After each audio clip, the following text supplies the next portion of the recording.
어때? 밀려? 안 밀려? 여전해? 근데 한 번 아까 껐다 켜졌는데 자동적으로. 근데 그거 하기 전에 오늘 시작부터 뭔가 싱크 밀린다고 누가 그랬던 것 같아. 아무튼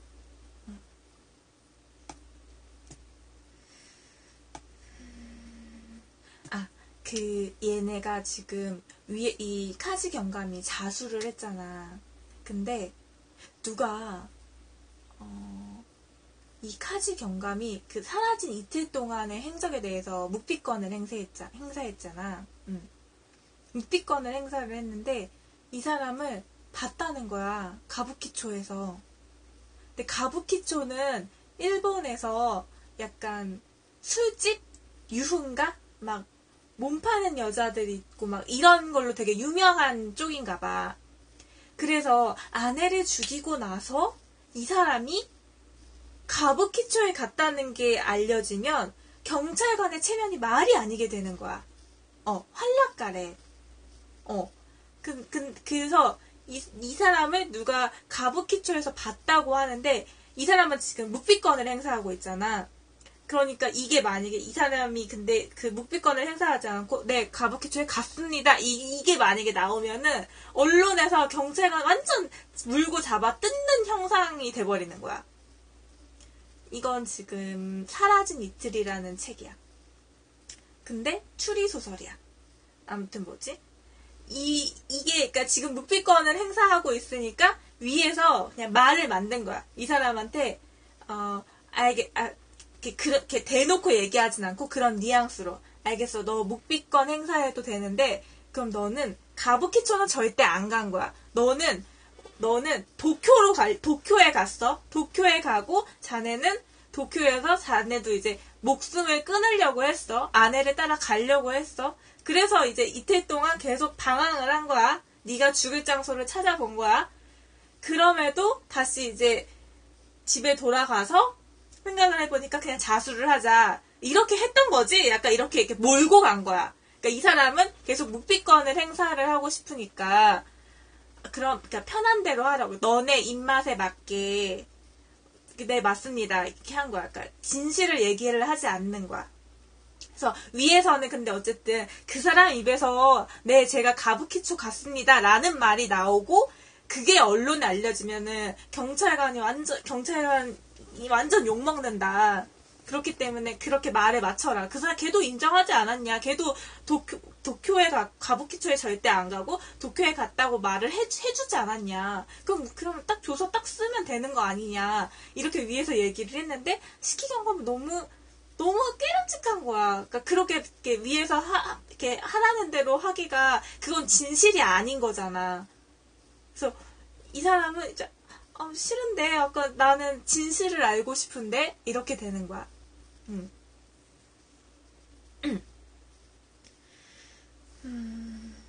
그래서 얘는 그러니까 위에서 시킨 게 아내의 사체를 곁에서 처음엔 지켰다. 죽을 장소를 찾아서 헤맸다. 그리고 아내를 죽인 쇼크로 이틀 동안 무슨 일이 있었는지 잘 이렇게 상세하게 생각이 나지 않는다. 이렇게 조서를 쓰라 그랬는데 이 시키 경감은 하지만 아니다. 카지소이치로는 사건과는 전혀 다른 이야기를 품고 있다. 그렇기에 아들을 잃고 병석에 있는 아내를 자신의 손으로 죽이고 이제는 그의 인생에 남은 것이라고는 하나 없는 천하의 고독한 몸이 되었어도 스스로 생명을 끊지 않고 자수하는 길을 선택했던 것이다. 이거 나중에 유튜브에도 올리니까 유튜브 올리는 거 처음부터 봐. 구독해줘. 유튜브 구독해줘. 아무튼. 근데 지금 시작한 지 얼마 안 됐어. 계속 이렇게 잡담하고 이러느라. 윗선에서는 그러니까 사건 후를 계속 원하는 대로 거짓 자백을 이끌어내서 그냥 그대로 빨리 사건 마무리를 하기를 바래. 근데 이제 이 시키가 그거는 좀 싫다. 나한테 맡기지 않았냐. 내가 제대로 내가 제대로 신문을 해서 밝히겠다. 이렇게 말을 하는 거야. 그러니까 이 위쪽에서 너 지금 그걸 궁금해서 그걸 제대로 알아보려고 하는 거야? 그럼 자네는 지금부터 해임이야. 그 신문하고 있는 와중에 윗사람이 내려와서 그걸 하는 걸 보고 자기가 원하는 대로 안 하는 질문을 하니까 자네는 지금 이 순간부터 해임이야. 이렇게를 한 거야. 그러니까 그 카지 경감은 그 앞에서 자기가 계속 묵비권을 행사하고 그 사람이 맞는 걸로 예 맞습니다. 뭐 이런 식으로 하다가 자기 너무 미안해지는 거예요. 자기 때문에 해임이 됐으니까. 그래서 당연한 거 아니야? 계속 구독하라고 내가 그러는 게 뭐. 아무튼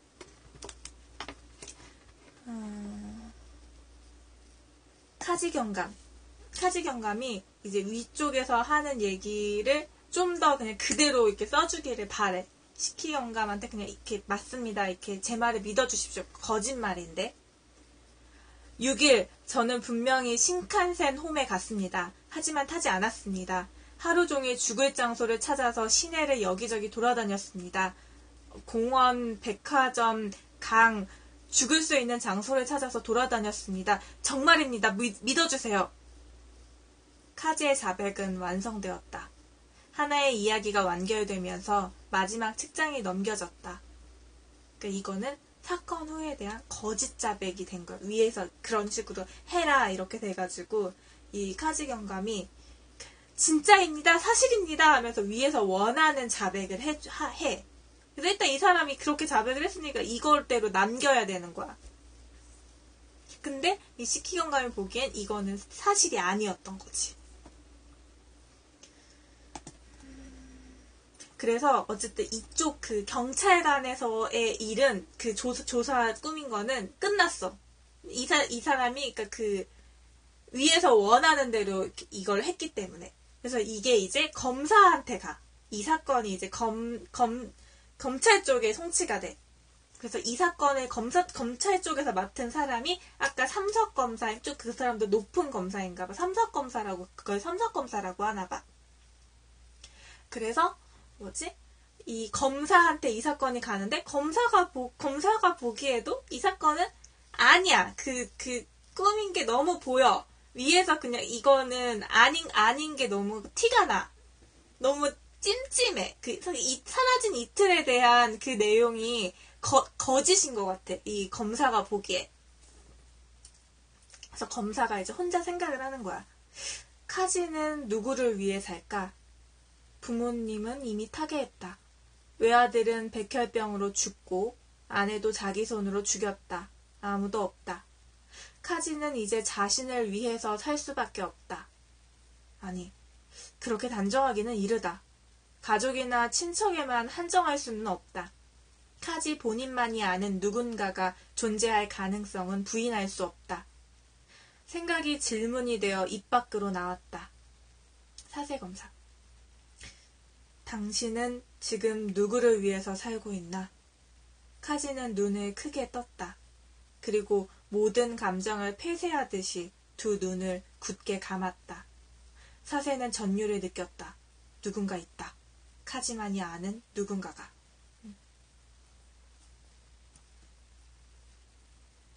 5월 19일로 너가 편집을 해준다고? 아 진짜? 그래 나 좋지. 열심히 해봐. 5월 19일에 취직을 하는 거야 네가? 5월 19일에 취직을 해? 왜 5월 19일이야? 아무튼 다시 나는 이걸 해줄게. 근데 이 사세검사가 이걸 계속 제기를 했거든. 누군가가 있기 때문에 아내를 죽이고 아내를 따라가지 않고 아내가 알츠하이머로 힘들어했잖아. 아내가 죽어서 아내가 되게 힘들어해서 아내를 죽이고 나서 이 사람한테 근데 막 부모님이 있는 것도 아니고 뭐 이렇게 같이 사는 뭐 부모님이 있는 것도 아니고 아이가 있어서 아이 때문에 살아야 되는 것도 아니고 왜 같이 안 죽었지? 그러니까 왜 같이 자살하지 않았지? 아내를 죽이고 나서 이게 약간 의문이 생기는 거야. 근데 이 사세검사의 과거가 있어. 과거에 제약회사 탈세 사건 해명의 열쇠를 쥔 인물이 인물인 이마이 아야코 압수수색 당시 입수한 개인적인 수첩을 돌려주지 않고 거래 도구로 사용했어. 이 사세검사가 예전에 어떤 제약회사 탈세 사건에 열쇠를 진 인물인 이마이 아야코라는 사람이 있었는데, 이 사람의 집 가게 뭐 이런 데를 압수수색을 했는데, 그냥 이렇게 딱 봐도 이렇게 사건의 키는 아니었어. 그냥 개인적인 수첩 같은 거였는데, 그걸 압수를 했는데, 이 여자가 제발 그 수첩을 돌려주면 안 되냐. 그거는 제약회사 탈세 사건이랑 진짜 1도 관련이 없다. 그냥 내 개인적인 수첩인데 그거 좀 돌려주면 안 되냐. 그러니까 이 사세검사가 이게 그냥 본인한텐 중요한 거지만 수사에는 도움은 없지만 이 여자한테 중요한 거 같으니까, 알았어, 내가 그럼 이 수첩 줄게. 이거 뭐 좀 풀어. 이거 제약회사 탈세 사건에 연관된 뭐 좀 풀어주면, 이렇게 거래로 그 수첩을 이용을 한 거야. 근데 이 여자는 28세였고 독신이었고 물장사를 했던 물장사 출신이었대. 물장사 출신으로 제약회사 전무의 정부이자 비서인 거야. 이 여자가 제약회사 전무의 세컨이자 비서였던 거야. 근데 독신이었어. 근데 아야코가 이제 그 여자가 28세 독신이었던 그 제약회사 전무의 세컨이었던 그 여자가 수첩을 돌려달라고 하는데, 이게 계속 거래를 한 거잖아. 이거 다 뭐 하나 풀면은 그때 돌려주겠다고. 그러니까 그 여자가 당신은 누구를 위해서 사냐고 물어봤대. 당신은 누구를 위해서 사나요? 이런 질문을 하고 나서 사흘 뒤 이 여자가 자살을 했어. 손목을 긋고. 그래서 이 여자가 사세검사한테 당신은 누구를 위해서 삶을 살고 있나요? 지금 당신은 누구를 위해서 살고 있나요? 이 질문을 하고 사흘 뒤에 죽었잖아. 그러니까 뭔가 이렇게 이 머릿속에 이 질문이 남을 거 아니야. 이 사세검사 머릿속에. 그래서 그 개인적인 수첩이 도대체 뭐길래 이 여자가 그 수첩을 돌려주지 않으니까 죽었을까? 왜, 그러니까 그 제약회사 그런 비리 같은 것도 안 풀고 이렇게 거래에 응하지 않았어, 이 여자는. 뭐였을까 하고 그 수첩을 이렇게 보니까 어떤 아이의 웃음 띤 얼굴, 이모티콘을 얘기하는 건가 아니면 사진이 있었나? 아이의 웃음 띤 얼굴이 나왔대. 4월 15일 칸에. 그것은 아이가 알 길 없었던 자신의 생일일지도 몰랐다. 그러니까 이 여자한테 아이가 있었나 봐. 근데 그 아이랑 관련된 걸 수첩에다가 써놨나 봐. 아무튼 그래서, 그러니까 예전 그 아야코 생각이 나면서 이 카지 경감도 자살을 하지 않은 건, 혹시 지금 이렇게 11년 전에 아이도 죽었고, 부모님도 없고, 아내를 자기 손으로 죽이고, 따라가지 않은 건, 그러니까 이 사람한테는 이렇게 이제 더 이상 누구 바라보고 이렇게 삶을 살아갈 활력? 이런 게 없을 텐데 왜 자살을 하지 않았을까? 이게 너무 찝찝한 거야. 그러니까 이 카지 경감이라는 사람은, 그럼 이 사람이 살 수 있었던 건, 그러니까 이 사람이 자살을 하지 않을 수 있게 만들어준 누군가가 있지 않을까. 예를 들어 이 사람한테도 숨겨진 아이가 있어서 그랬을 수도 있지 않을까. 이런 식으로 의심을 품어. 그러면서 자기 생각도 해, 이제.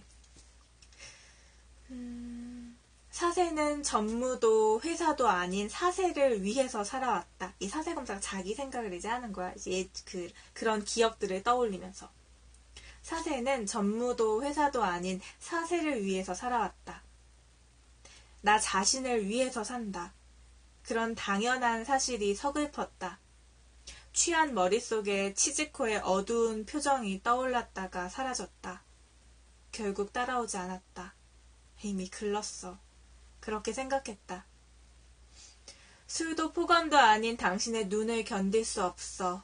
라고 치즈코는 말했다. 눈앞에 있으면서 눈앞의 것을 보지 않는 당신의 그 눈이 싫다고. 아들 미노루는 정의의 편이다. 어린 시절부터 약한 자의 편이었다. 일찌감치 적이 누구인가를 알고 자라기 시작한 그 몸으로 엄마를 지키겠다는 생각이다. 언젠가, 그래, 언젠가 아버지가 얼마나 나약한 인간이었는지 알 날이 올까. 그러니까 이 사세 검사는 지금 아내랑 별거 중 아내랑도 떨어져 사고 아이도 이제 이 사세 검사를 보지 않아. 자기는 이제 이렇게 돌아와서 이렇게 술 같은 거 맨날 마시면서 나는 누구를 위해서 사나? 나도 지금 아내랑 별거 중이니까 아내를 위해서 사는 것도 아니고 아이가 나를 보는 것도 아니야. 아이가 날 싫어해. 내 자식이 나를 싫어해. 난 날 위해서 사는데 뭐 이런 사실이 자기는 되게 서글펐대. 그러면서 이제 자기 아이한테 또 이제 속으로 이렇게 얘기를 하는 거야. 그래, 언젠가 네가 더 나이가 먹고 네가 또 뭐 아버지가 되고 그렇게 되면은 지금의 아버지인 내가 나라는 인간이 얼마나 나약한 인간이었는지 내 아들도 알 날이 올까? 막 이런 생각을 해, 사세검사가.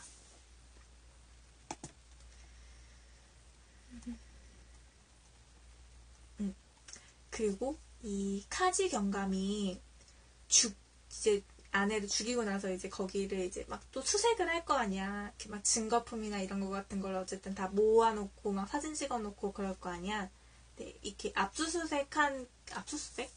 그걸 이렇게 수색한 그 당시에 쓴 지 얼마 안 되는 붓글씨 같은 게 있는데 그게 인간 50년 이렇게 써진 붓글씨 같은 게 있었어. 이 카지 경감이 아내를 죽인 그 경찰관. 아내를 죽인 이 사람이 원래부터 붓글씨 같은 걸 쓰는 걸 좋아했는데 쓴 지 얼마 안 되는 그런 붓글씨가 인간 50년이라고 돼 있었어. 근데 이 카지 경감의 나이가 49살이었거든. 근데 쓴 지 얼마 안 된 그 붓글씨가 인간 50년.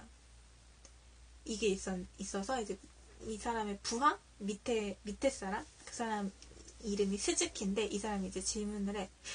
인간 50년? 무슨 뜻입니까? 사세. 코아카마이야 아츠모리야. 코아카마이는 일본의 중세시대 예술로 무사의 세계를 소재 삼아 노래했다. 아츠모리는 헤이안 말기 이치노타니 전투에서 쿠마가이 나오자네가 젊은 타이라노 아츠모리를 죽이고 인생의 무상함을 느껴 불문에 들었다는 설화를 각색한 작품이래.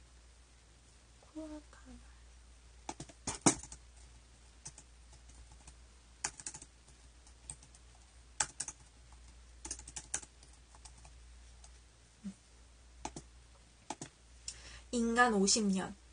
천상의 하루에 비한다면 덧없는 꿈과 같구나. 한 번 생을 얻은 자, 그 누가 멸하지 않으리요. 뭐 이런 문구인가 봐.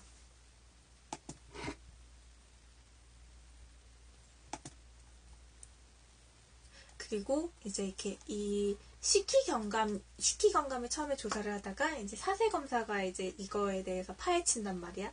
사세검사가 이 사건에 대해서 이제 의심을 품고 막 파헤치고 있을 때 이게 이제 현직 경찰관이 아내를 죽인 사건이잖아. 그래서 언론에서 관심이 되게 뜨거운 거야. 그래서 이 사건에 대해서 막 이렇게 어떤 사람이 그러니까 이 사람의 그 가부키초에서 봤다는 게 기사가 안 나오고 그 가부키초로 갈 수 있는 지하철 노선이라 그래야 되나? 그러니까 뭐 예를 들어서 우리나라로 하면은 만약에 신논현이 만약에 가부키초라고 하면은 뭐 9호선을 타야 되는 거잖아. 그 기사에는 이 사람이 이 카지 경감이 9호선 지하철을 기다리는 걸 내가 봤다. 이 경찰서에서 급식을 해주는 사람인가? 경찰서에서 매점을 하는 사람인가? 아무튼 이 사람이 내가 그 카지 경감이 9호선 기다리는 거 봤어요. 이거를 어떤 신문 기자한테 인터뷰를 했어.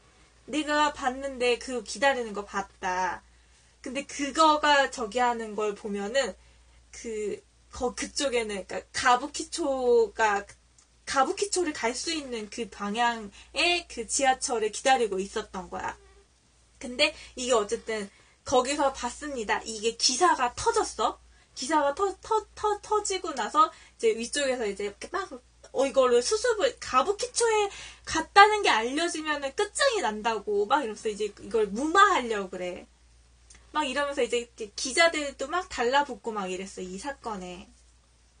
근데 이제 그거는 다음에 이제 해명을 할 때, 가부키초가 아니고, 그냥 얘가 지금 정신이 없어가지고, 그거 하는 게 아니고, 도쿄에 갔다더라. 도쿄에 가서, 뭐 이렇게 막 이렇게 봤다. 뭐 공원도 가고, 뭐 강도 봐보고, 어디서 죽을지 보고, 정처 없이 헤맸다. 그리고 생각이 나질 않는다. 진짜 발길닿는 대로 갔기 때문에, 그게 잘 생각이 안 납니다. 막 이런 식으로 이렇게 얘기를 했는데 그건 위쪽에서 원하는 대로 그렇게 한 거잖아.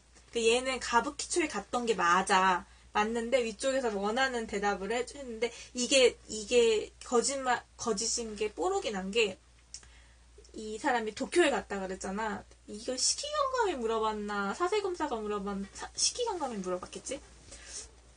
그럼 도쿄에 갔으면은 도쿄 날씨는 어땠습니까? 이런 식으로 물어봐줘가.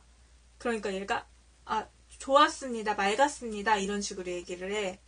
사세검사였나?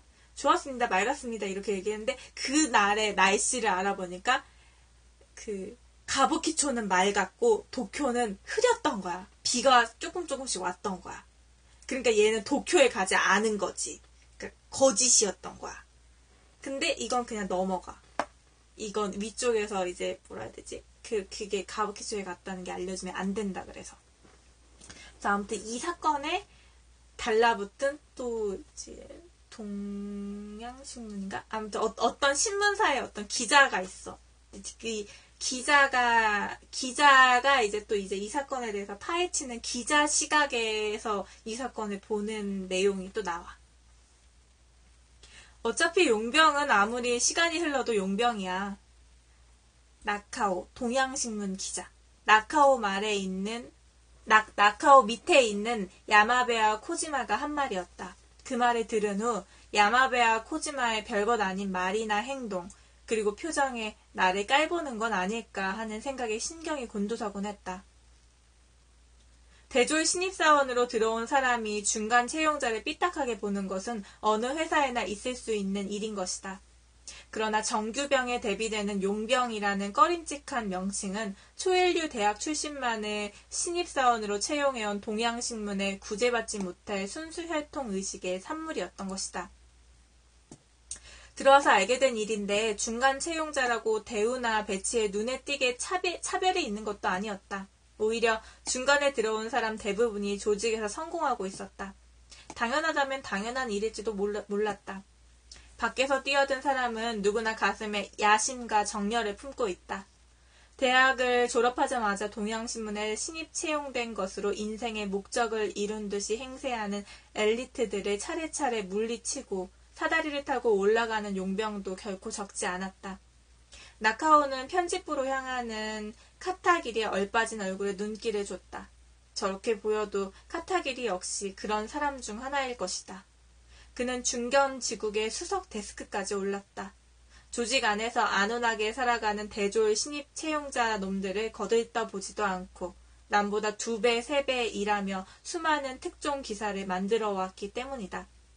그러니까 동양신문의 나카오 기자가 이제 이 사건을 파헤쳐. 근데 이 사람이 그냥 그런 이야기를 한 거야. 자기도 이렇게 대학 되게 좋은 대학에 4년제 대학을 졸업하고 이 회사에 정규직으로 딱 들어온 게 아니고 다른 데서 일하다가 그냥 능력을 인정받아서 중간에 채용된 사람이었는데 이제 그 중간 채용자들을 이제 제대로 입사한 애들이 이제 쟤네들은 막 용병이지 뭐 이런 식으로 이렇게 약간 깔보는 그런 식으로 하는 말을 듣고 약간 이 사람 좀 트라우마가 생겼었대. 그때 생각해보니까 중간 채용자라고 해서 막 그렇게 회사에서 이렇게 부당한 그런 대우를 하는 게 아니고 오히려 중간 채용자들이 더 높은 데까지 올라갈 수 있었던 건 이 중간 채용자들은 이렇게 야망이 있고 이래서 좀 더 계속 특종 기사를 계속 만들어내고 이러니까 더 잘 될 수 있었대.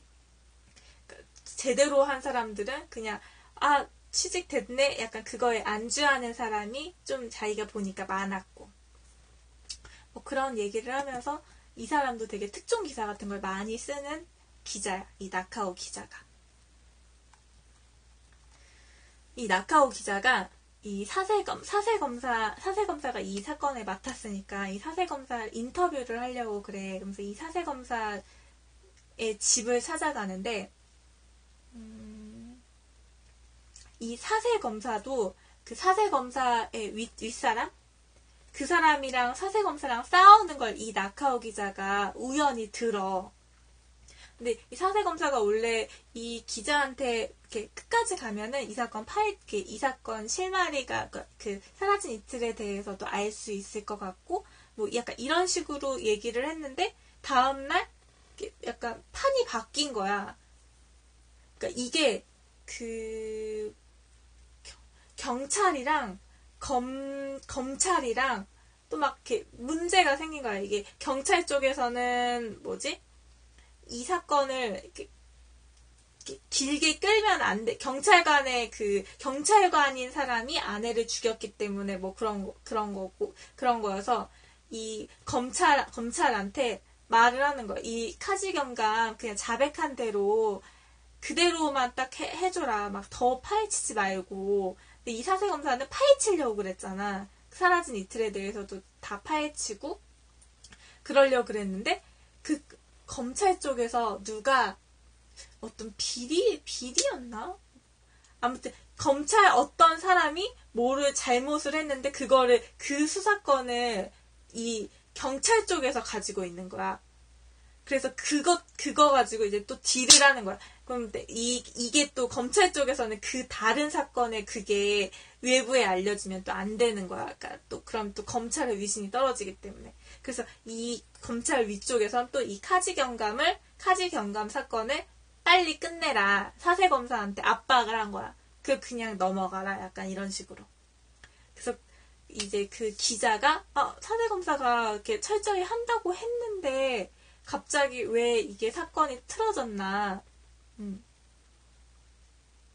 자백만으로는 유죄의 판단을 할 수가 없는데 증거도 다 있고 이 사건에 대해서는 그러니까 이미 아내를 죽였어. 자백을 다 했어. 증거도 다 나왔어. 아내를 어떻게 죽였는지 얘가 죽인 건 확실해. 근데 이 사건 자체가 아내를 죽이고 나서 이틀의 빈 공간이 있어. 이 이틀의 빈 공간이 있고 그 다음에 자수를 한 거야. 그러니까 이거는 아내를 죽인 건 얘가 맞고 그거에 대해선 나왔어. 근데 이제 이걸 조사하는 사람들은 이 이틀에 대해서는 이 카지 경감이 묵비권을 행사한 거야. 말을 하지 않거나 위에서 시킨 대로 원래는 이 사람을 누가 가부키초에서 봤다 그랬는데 가부키초는 환락가니까 이 환락가에서 얘를 봤다는 게 알려지면 경찰을 전체를 씹으니까 경찰 전체를 씹기 때문에 경찰 쪽에서는 이 사람이 가부키초에 갔다는 게 알려지면 안 되는 거야. 그러고 이 사건에 대해서 그렇게 파헤치지 않고 그냥 제발 조용히 넘어가라. 약간 그 위에서 시나리오 쓴 대로 흘러가게 해라. 이렇게 된 거야.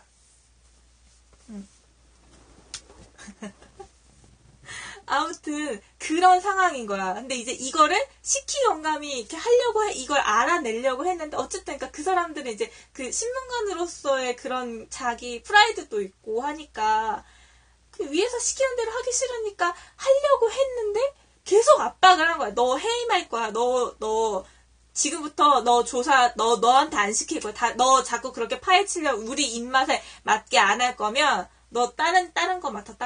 약간 이런 식으로 되고 위쪽에서 그렇게 그러니까 상관이 이렇게 얘기를 해버리는 거야. 그걸 막 파헤치려고 할 때마다. 어쨌든 사세검사도 이렇게 파헤치려고 했는데 막혔어. 위쪽에서 또 그 일이 터져가지고 그러니까 또 경찰 쪽이랑 검찰 쪽이랑 바꾼 거야. 검찰 쪽에서 터진 그 사건을 경찰 쪽에서 이제 언론에 안 저기하고 검찰 쪽에서는 이제 그 카지 경감 사건을 이렇게 니네가 원하는 대로 이렇게 흘러갈 수 있게 해줄게. 이렇게 돼가지고 사세검사한테 너 그냥 하지 마라. 뭐 이런 식으로 된 거야. 그래서 그날 이제 아까 그 동양신문의 그 기자가 사세검사의 집에 찾아가. 그러니까 궁금하니까. 원래 제대로 하려고 했던 검사님 아닙니까? 근데 왜 이거를 그만둔 겁니까? 뭐 이런 식으로 물어보려고. 근데 원래 기자가 이제 밤 늦게 집에 얘가 무슨 전용 아파트, 전용 빌라? 뭐 그런 데 살았나 봐. 그런데 출입이 원래 못해. 만약에 그게 출입했다는 걸 벨 누른 게 알려지면 그 기자는 이제 아예 사건에 대해서 못 들어. 그러니까 아예 그쪽 라인에 못 들어간다 그래야 되나? 일이 끊길 수도 있어. 근데 너무 이렇게 궁금하고 의욕이 넘치니까 아까 동양신문의 중간 채용자인 그 기자가 이 사세검사, 에이, 모르겠다. 하고 그냥 배를 눌러. 근데 이제 사세검사가 되게 술을 마시고 있다가 누구야? 이러면서 나가보는데 그 기자야. 저번에 만났던 기자고 되게 열심히 하는 그 기자였던 거야, 그냥. 술도 마셨고 자기가 원하는 대로 잘 안 됐고 들어와 야 그냥 이런 식으로 한 거여서 생각보다 당연히 지금 시간이 몇 시인데 이 밤늦은 다 퇴근하고 돌아와서 쉬는데 이렇게 짜증내거나 아니면 없는 척 할 줄 알았는데 쉽게 들어오래. 그래서 이제 그 상황이야. 사세검사 그 기자한테 술을 맛있게 같이 마시자고. 자 마셔. 나카오 기자. 아닙니다. 아직 업무 중이라서. 사세검사. 이런 것도 업무라고. 그래도 신문쟁이는 좋아. 자기 멋대로 하고 싶은 거 마음대로 하고 구속도 압력도 없이 말이야. 나카오 기자. 우리도 셀러리맨이에요. 사세검사. 우리들은 자기 검사. 우리들은 로봇이야. 그것도 아톰이 아니라 철인이지. 자네 철인 28호의 가사 아나? 이렇지. 좋고 나쁜 것도 리모컨에 따라서라고 말이야. 어질러진 방 안의 광경이 마치 사세의 마음속 풍경인 것 같았다. 그렇게 느껴질 정도로 사세는 엉망진창으로 마셔댔다. 사세검사. 모르나? 리모컨으로 조종당하고 있다는 뜻이야. 나도 나쁜 놈한테 리모컨을 뺏기고 말았어. 나카오 기자. 쿠아시마 차석 말입니까? 취재로 들어간 셈이었다. 사세는 입을 꽉 다물었다. 취했다고는 하지만 쉽사리 기사거리를 누설할 검사는 세상에 없다. 그러니까 이 사람이 근데 이제 그 사세 검사가 술에 취해서 이제 이 사람이 딱 왜 그런지 취재를 하려고 그러니까 그 다음부터 딱 이제 입을 다물었어. 근데 이제 한마디 더 해준 게 자네 글리커 다리 뭐지 이게? 글리니커 다리인 셈이지 이런 식으로 말을 하고 쓰러져서 잠들어. 그래서 이 나카오 기자가 글리니커 다리? 이러면서 글리니커 다리가 뭐냐면은 글리니커 다리가 그러니까 베를린과 포츠담을 잇는 다리인데 동서냉전 시대 스파이 포로를 교환했다. 뭐 이런 스파이 포로를 교환하는 그런 다리로 유명한 다리인가 봐. 글리니커 다리라는 게. 그러니까 이 기자가 이제 딱 생각을 해. 글리니커 다리? 그렇다면 포로 교환? 경찰청과 지검 사이에 뒷거래가 있었다는 이야기인가? 이렇게 알아채, 얘는. 딱 글리니커 다리 얘기 듣고. 그러니까 그걸 파헤치지 못하는 게 경찰 쪽에서 뭔가를 가지고 있고, 검찰 쪽에서 뭔가 사건이 있으니까 두 개를 맞바꾸자. 이렇게 된 거구나. 이렇게 딱 파악을 해. 그리고 이제 식희경감 나왔고 사세검사 나왔고 기자 시각에서도 이걸 파헤치려고 했었잖아. 근데 이 타지경감이 묵비권을 행사하면서 위에서 시키는 대로 막 이렇게 해주잖아. 근데 이 사람이 아내를 죽였잖아. 아내의 처형이 있어. 아내의 언니가 있어. 아내의 언니가 근데 식희경감한테 부탁을 했나? 그 사람 만날 내가 내 동생을 죽인 카지경감을 만나고 싶은데 방법이 없냐고. 그러니까 지금 수사 중이라서 이렇게 면회가 지금은 안 되고 만약에 면회를 하려고 그러면 변호사가 있어야 된다고 말을 해. 그래서 이제 변호사가 등장을 해. 변호사만이 이 카지경감을 만날 수 있다고 하니까 이 아내를 아내의 언니가 그럼 나는 그 카즈 경감한테 뭔가 말을 전달해야 되는데 일반인인 나는 못 보지만 그거를 변호사를 만약에 선임을 하게 돈을 내고 변호사를 쓰게 되면 그 변호사는 이제 이 경감을 만날 수가 있는 거야. 그래서 변호사가 등장을 해. 고용한 변호사는 우에무라라는 변호사야. 그래서 이제 우에무라 변호사가 또 이제 이 사건에 대해서 이제 막 이렇게 얘기를 하는 부분이 있어. 카지 경감의 변호사가 된 우에무라. 이 우에무라에 대한 이야기가 또 나와. 연애도 아니고 결혼도 아니고 그저 계약이었다고 생각한다. 변호사 자격증과 3개의 미인대의 트로피. 서로 계약을 깬 것이다.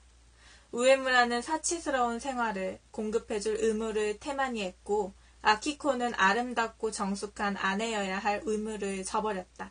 이 변호사 이야기가 중간에 잠깐 나오는데 변호사가 원래는 되게 이렇게 잘 살았어. 원래 이렇게 일이 잘 됐어. 친구? 이렇게 누군가랑 동업을 했는데 일이 너무 잘 돼가지고 돈을 되게 뻥뻥 많이 벌었단 말이야. 그래서 되게 미인대 출신인 아내를 얻었어. 그래서 이제 몇 년 살다 보니까 아내는 이제 이렇게 씀씀이는 해퍼졌고 몸매를 또 근데 얘가 안 갖고 그래서 약간 좀 퍼졌어. 조금 약간 살이 찐 거지. 그래서 얘가 근데 지금은 근데 그 동업자가 돈을 돈을 들고 튀었나? 돈 관련해서 동업자가 어쨌든 문제를 일으켜가지고 그게 일이 이렇게 잘 안 돼. 그래서 돈이 지금 없어져가지고 원래 만약에 도쿄에 되게 좋은 데에서 일을 했다면 조금 지방 쪽으로 내려온 거야. 조금 지방 쪽으로 내려오고 조금 이렇게 뭐라 해야 되지? 고소득이 되는 일에 좀 못 맡게 돼. 이 우에무라라는 이 변호사가. 그래서 약간 자기 이야기를 이렇게 한 거야. 자기가 결혼한 거는 그냥 연애 그런 게 아니고 그냥 계약이었다고 생각한다. 나는 그 예쁜 아내를 얻는 대신 돈을 주고 그 여자는 그냥 예쁜 채로 있어야 되는데 서로가 계약을 깬 거나 다름없다. 우리 결혼 계약을 나는 아내한테 돈을 이제 더 이상 이렇게 많이 못 벌어다 주고 아내도 나는 예쁜 걸 계속 예쁘길 바라고 결혼을 했는데 아내도 지금 몸매도 안 가꾸고 가꾸지 않으니까 계약이 깨졌다. 약간 이런 식으로 이렇게 술 마시면서 또 그런 생각을 했었어. 그러면서 우에무라 변호사의 얘기가 내가 지금 얘기해줬는데 책 내용으로 다시 말해줄게. 거품 경제가 계속되었을 때 재미있을 정도로 일과 돈이 들어왔다. 우에무라는 열에 들뜬 느낌으로 정신없이 일했다. 되찾고 싶었다. 눅눅한 다다미 3장짜리. 눅눅한 다다미 3장짜리 방에서 오로지 육법전서와 격투를 벌였던 막대한 시간을. 아니 더 멀리. 부모 곁을 떠나와 T대 합격을 유일의 절대 목표로 주입받은 15살의 하숙 생활까지 거슬러 올라가야 할지도 모른다. 그렇기 때문에 고액의 보수도 지극히 당연하게 받아들였다. 맨션 최상층의 방도, 아름다운 아내도 당연히 받아야 할 보상이었다. 눈에 보이는 성공의 증거로 눈에 보이지 않는 마음의 공백을 메워나갔다. 그러던 중 우에무라는 공동사무소의 파트너가 파산 관제인을 위임한 부동산 회사의 보관금을 유용한 혐의로 체포되면서 형편이 안 좋아졌다.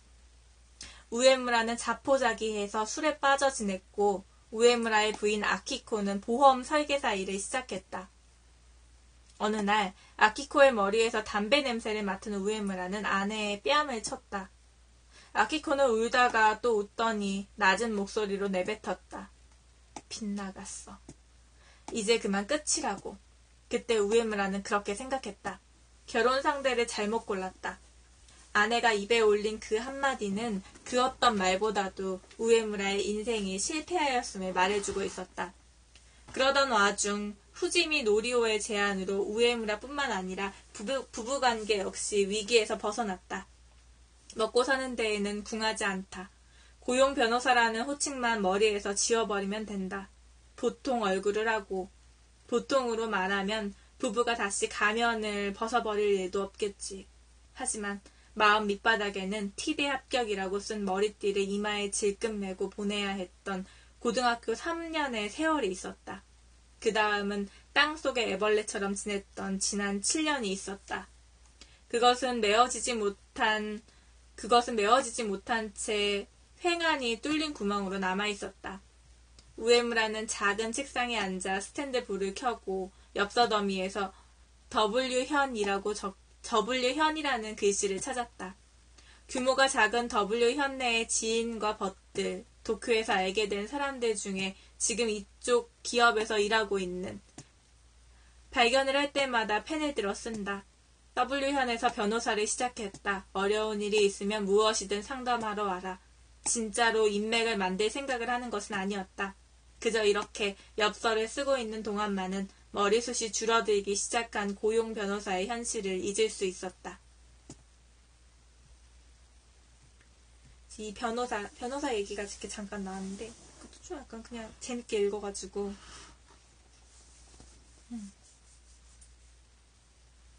이거 약간 이 부분 좀 약간 뭐라 해야 되지?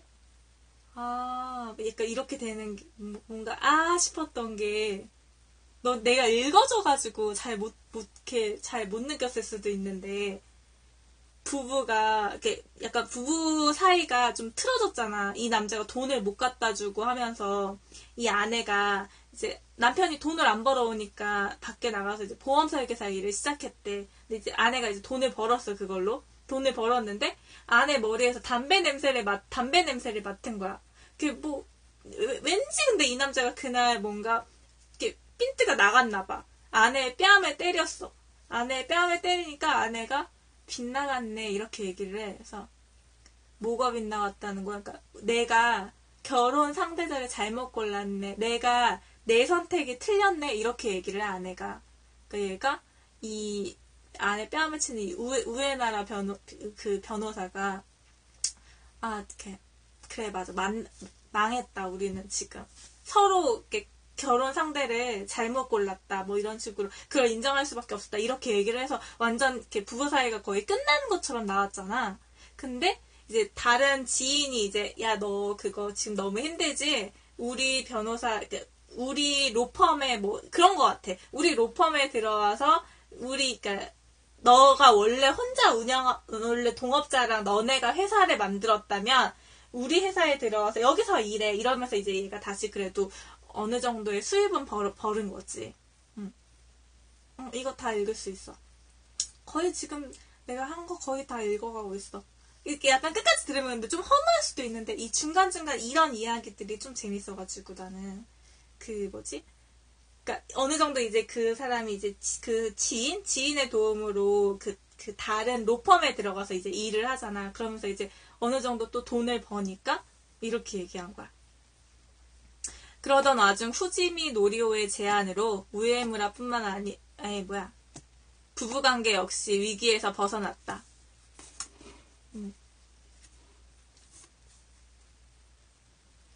먹고 사는 데에는 궁하지 않다. 고용 변호사라는 호칭만 머리에서 지워버리면 된다.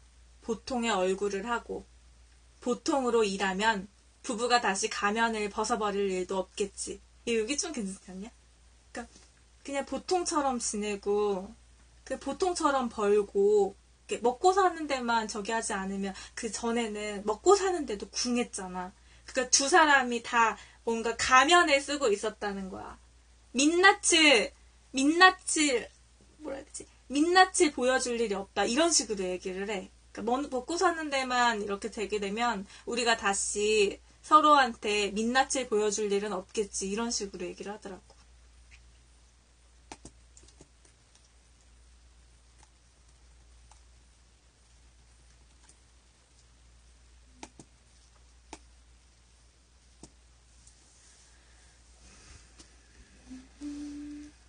사세검사. 이 사세검사랑 이 우에무라 변호사랑 사법연수원 동기? 뭐 이런 거였어. 근데 이 우에무라 변호사가 아까 전에 이제 막 이런저런 생각을 하고 저 W연에서 변호사 일을 시작하게 됐습니다. 이러면서 이제 아는 사람들한테 그런 엽서를 막 보내거든. 근데 그 엽서에 이제 우에무라 변호사랑 사세검사랑 예전에 사법연수원 동기였잖아. 우연히 그게 사세검사한테도 가. 근데 이제 그 사세검사가 이 뭐지? 카지경감 사건을 조사하고 있었잖아. 근데 이제 이 우에무라 변호사가 그 처형? 그 카지경감의 아내의 언니가 고용한 변호사가 우에무라 변호사였고, 둘이 아는 사이잖아. 둘이 이제 얘기를 해. 사세검사. 나이 50이 가까워지면 뭐 변하는 게 있나? 우에무라 변호사. 무슨 뜻이야? 사세검사. 뭐 신경이랄까, 인생관, 사생관, 뭐 그런 거 같은 거 말이야. 우에무라는 상대가 자신의 마음 깊은 곳에 손을 쑥 집어넣은 느낌이었다. 우에무라 변호사. 이 사람은 50이 좀 넘었나 봐. 우에무라 변호사는. 우에무라 변호사. 아무것도 변하지 않아. 50쯤 되면 다소 달관하지 않을까 생각했는데 무엇 하나 변하지 않아. 유치한 모습 그대로지. 아까 그 사세검사나 그 누구지? 시키경감. 다 그 카지경감이 써놓은 그 붓글씨 인간 50세, 인간 50년? 인간 50년 그거에 약간 의미를 부여하고 있었거든. 그러니까 왜 하고 많은 단어 중에서 왜 인간 50년일까? 그리고 이 카지경감의 나이가 49이고.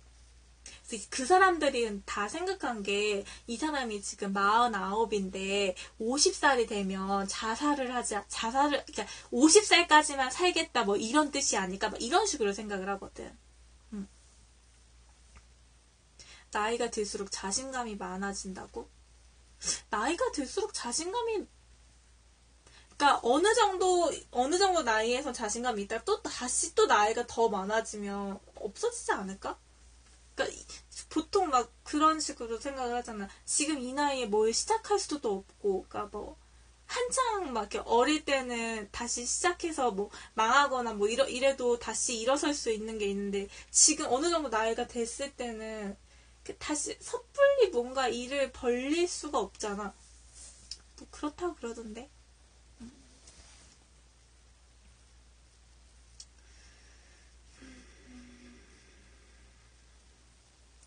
우에무라는 수사 당국이나 매스컴도 모르는 몇 가지 정보를 쥐고 있다. 전략도 있다. 무엇보다도 돈과 욕망으로 덧칠했던 롯봉기 시절의 경험으로 타인의 약점을 찾아내 공격하는 기술을 배웠다.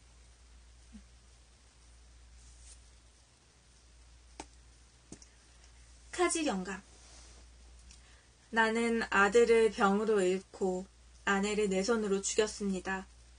그래도 이렇게 살아서 수치를 견디고 있는 것은 나 같은 사람이 필요한 누군가가 아직 있다고 생각하기 때문입니다. 그 사실을 가르쳐준 사람이 있기 때문입니다. 그래서 앞으로 1년만 이렇게 앞으로 1년만 이렇게 카지경감이 말을 해. 그러고 더 이상 또 입을 닫아. 이 카지경감이.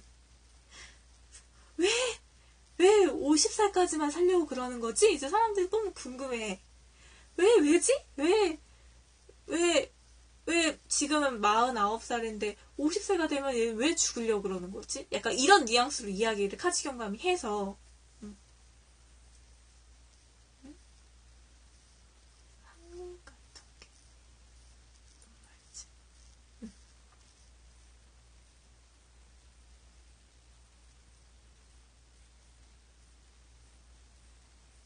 이건 누가 한 말이지? 누가 한 말인지 모르겠는데 그냥 적어놨다. 네온사인이나 고층 빌딩의 불빛은 이미 사라지고 없었고 어두운 차창에 점점이 나타나는 집들의 실루엣이 왠지 서글퍼 보였다. 우에무라 변호사가 생각한 것 같다. 저 자그마한 한 집 한 집에 사람들의 삶이 있다.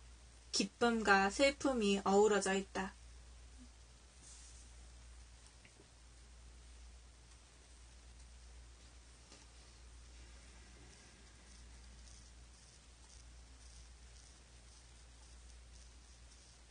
그리고 이제 이 사건은 어쨌든 이제 재판에 서게 돼. 그 법정에 서게 돼. 법정에 서게 되면서 또 인물이 또 나와. 또 이제 그 뭐지 재판관 3명 있잖아. 그 중에 한 명인 부장판사 츠지우치라는 사람이 또 얘기를 해. 하는 말이 있어. 부장판사 츠지우치. 얼마 전에 난 그 뭐지 3명의 재판관? 얘네들끼리 이제 사담 같은 걸 나누고 있거든. 그 중에서 부장판사 츠지우치가 얘기를 하는 거야. 얼마 전에 난 신문기사 읽었으니까 종합한 통계인데요. 최근 5년 동안 전국에서 일어난 살인사건 범인의 연령이 49세가 가장 많았답니다. 50세는 역시 인생의 관문이라고 할 수 있겠죠. 나도 그 나이가 다가오니까 알겠는데요. 이연배의 사람들은 내일은 내가 결정한다는 자부심이 엄청 강하죠.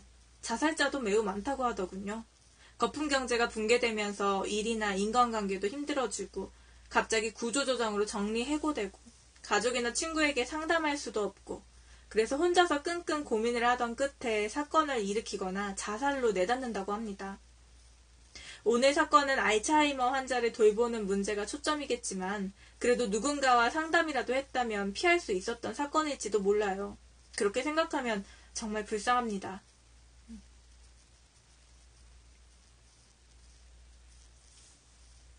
또 다른 재판관 이름은 또 후지바야시라는 사람이야. 근데 계속 초반부터 그 시키 경감도 그렇고 사세 검사도 그렇고 이 카지 경감을 보면은 눈이 너무 맑다고 그래. 눈이 너무 맑다고 생각을 해. 사람들이 다 저 사람은 되게 그러니까 뭔가 깨끗할 것 같고 막 거짓말 안 할 것 같고 눈이 너무 맑아서 그러면서 이제 어떤 재판관 중에 한 명인 후지바야시도 또 이제 법정에서 선 그 카지 경감을 보고 생각을 해.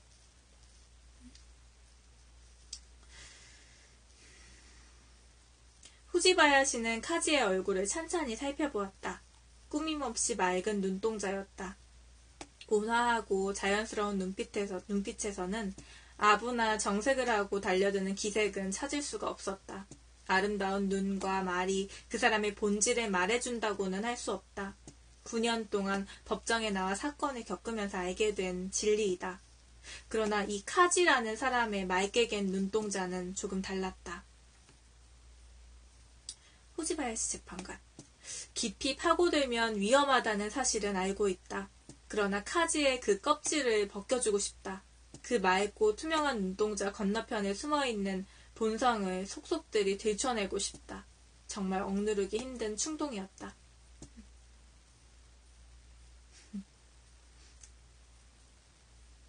2년 전 사건? 왜 2년 전 사건? 어디서 2년 전 사건이라는 게 나와? 법정에 들어서면 츠지우지는 떠올린다. 일기일회. 일기일회라는 한자성어? 이 한자가 기자가 기약할 기자를 쓰고 회자가 모을 회자를 써. 어쨌든 이 사람이 이 츠지우지라는 재판관은 법정에 들어갈 때마다 일기일회라는 말을 이렇게 마음속에 되새긴대. 이 후지바야시가 판사로 임관했을 때 이 후지바야시의 아버지도 재판관이셨는데 아버지가 해준 말씀이었대. 아버지가 재판관이 명심해야 할 단 하나의 말이 이것이라고 했다. 재판이 끝나버리면 2번 다시 그 피고인을 만날 일이 없다. 그렇기 때문에 법정에 나와 있는 시간은 오직 그 피고인만을 위해서 사용하라. 다도의 세계에서 말하는 진심으로 대접하라 라는 것과 통하는 것이 재판에도 있다는 이야기이다. 나 여기 좀 괜찮았어. 일기일회라는 게 그러니까 진짜로 뭔가 특히 재판에서는 더 그렇게 재판관들이 진짜 뭔가 더 그렇게 해야 되겠지. 그 사건을 재판을 그 다시 만나기가 뭐 항고하고 막 이럴 수도 있긴 하지만 그러니까 한 번밖에 못 보는 사람이다. 내가 지금 여기서 잘 판단을 해서 재판을 해야지 된다. 기회는 한 번이다. 이렇게 생각을 하고 한데 근데 꼭 그냥 재판관이 아니더라도 일상에서도 뭔가 되게 사람들 만날 때 언제 다시 이 사람을 만날지 모르는 경우가 되게 많잖아. 그러니까 되게 당연한 게 없는 게 내가 이거 읽고 또 어떤 걸 또 봤는데 진짜 당연한 건, 그 라디오에서 들었나? 당연한 건 없다고. 내가 맨날 연락해가지고 쉽게 볼 수 있는 친구도 오늘이 마지막일 수도 있는 거야. 뭐, 그러니까 이유가 어떤 이유에서든 다시 못 만날 수도 있는 거야. 그렇게 생각하고, 그러니까 진심으로 대접하고, 이렇게 다음이 있다고 생각하고 좀 잘해주는 거를 뭐, 그런 식으로 넘기지 말라. 뭐, 이런 식으로 얘기를 할 수도 있겠지. 그러니까 재판관 입장에서는 이게 한 번밖에 못 보는 거니까 잘 살펴야 된다. 그러니까 이 사람 입장, 이렇게 다 이 사건이 제대로 될 수 있게 기회는 한 번뿐이니까 잘 해야 된다. 뭐 이런 식으로 이렇게 저기를 하는 게, 그러니까 그냥 우리들 인생 살면서도 그거를 이렇게 생각하고 있어야 된다고 생각을 한다고. 어쨌든. 뭐 그렇지. 배우라는 직업도. 아무튼 그래서 내가 이걸 보고 이거 되게 좋은 말이다 하고 이제 좋아하는 사람한테 뭐 하다 얘기했는데 이거 보낼까 이렇게 책 보다 보면 되게 좋은 말들이나 이거 좋다 약간 이런 것들이 있잖아. 아니면 뭐 이렇게 인스타를 보거나 뭐 보거나 하면은 내가 그거 하지 말아야지 하면서도 뭔가 알려주고 싶은 거야. 이거 너무 좋은데 막 이러면서 이거 너무 좋은데? 막 이러면서 내가 또 막 본 게, 그 전에 봤던 게, 빛꽃이라는 단어가 뭐가 있는데, 무슨 비에 관한 뭐가 있었단 말이야. 뭔가 좋은 거에 단어가 너무 예쁜 거야. 단어가 너무 예쁜 거야. 근데 이제 이거 나만 알고 있기가 싫고, 내가 좋아하는 사람들한테도 알려주고 싶은 거야. 근데 뭔가 그럴 때마다 조금 조심스러운 게, 이제, 나도 그렇거든. 근데 우리 엄마가 나한테 그렇게 뭘 막 보내. 근데 그러니까 자기는 뭐 일상생활에서 뭐 예를 들어 뭐 바나나가 어디에 좋다더라 뭐 약간 이런 정보 같은 거를 나한테 막 그렇게 보내주면 보지도 않거든. 아니면 뭐 웃긴 거라거나 자기가 보다가 웃긴 거 같은 걸 나한테 보내주면, 그러니까 뭐라 해야 되지? 우리 엄마가 그러거든. 내가 신경도 안 쓰거든. 근데 내 입장에서는 이제 어떤 기회에서 이렇게 책을 보다가 좋았던 걸, 이제, 내가 좋아하는 사람한테 보냈을 때, 걔네도 내가 마치, 내가 우리 엄마한테 그런 걸 받았을 때 하듯이, 뭐야, 귀찮게, 말하면. 뭐야, 이거 소리나게, 카카오톡이나 이런 거 보내면, 카카오톡 할 때 가끔 그거 짜증날 때 있잖아. 또 뭘 이렇게 보내는 거야, 하고 아니면은, 이렇게 만약 그 내용이 좀 길다 싶으면 안 보잖아. 그치? 거의 안 보지, 그런 거. 그러니까 왠지 그럴 수도 있으니까 나는 이게 너무 좋아서 알려주고 싶었어도 나도 약간 생각을 한단 말이야. 내가 우리 엄마한테 그렇게, 우리 엄마의 문자를 그렇게 잘 안 보기 때문에 막 이것도 보내주고 싶고 이것도 이 말도 너무 좋은데 막 이러면서 하다가 1개1회라는 이건 내가 보냈어. 근데 이제 보낼 때 나는 그래도 나름 또 생각을 해서 짧게 보내야 돼. 너무 길게 보내면 질려서 안 보잖아. 그래서 나름 되게 막 줄이고 막 원래 막 진짜 되게 길게 날줄 알고 장문충이거든. 되게 장문충인데 진짜 진짜 좀 그게 짜증날 수가 있으니까 막 되도록이면 2줄, 3줄 두세 줄을 안 넘게 약간 하고 아니면 이렇게 읽었나 안 읽었나 코멘트가 어떤가 보고 나서 그럼 조심스럽게 다음 거 이렇게 보내. 약간 보내는 사람도 되게 눈치 본다니까. 아무튼 아니 그냥 아무튼 이 1개1회라는 단어가 나는 좀 꽂혔어. 나도. 그러면서 이제 막 이렇게 이쪽 일하는 사람들, 이렇게 내가 아는 사람 중에 어떤 사람이 뭐 이렇게 팬미팅? 뭐 팬들이랑 저기 하는 뭐 그런 게 있었거든. 근데 이제 그게 되게 빡세게 잡아놓은 거야. 그래서 약간 좀 투덜대더라고. 근데 그 사람 입장에서는 또 짜증날 수 있어. 근데 내가 그때 딱 이 1개1회라는 걸 읽었단 말이야. 그래서 이제 아, 근데 그 팬들 입장에서는 오빠가 일기일회가 될 수 있어. 아, 그렇게 이걸 막 이렇게 쓰긴 싫었는데, 그냥 나는 그렇게 느껴가지고 일기일회일 수 있으니까. 그리고 다 좋아서 그렇게 만나러 온 거고. 아, 나도 약간 좀 조심스러워. 막 이렇게 내가 보고 나는 좋다고 했는데, 좋다고 생각해서 이제 알려주려고 했는데, 그 사람 입장에서는, 아, 뭐지, 이 병신아, 이런 식으로 생각할 수 있잖아, 나는. 너무, 그러니까, 그냥 이렇게 되게 뜬금없이 들으면, 이렇게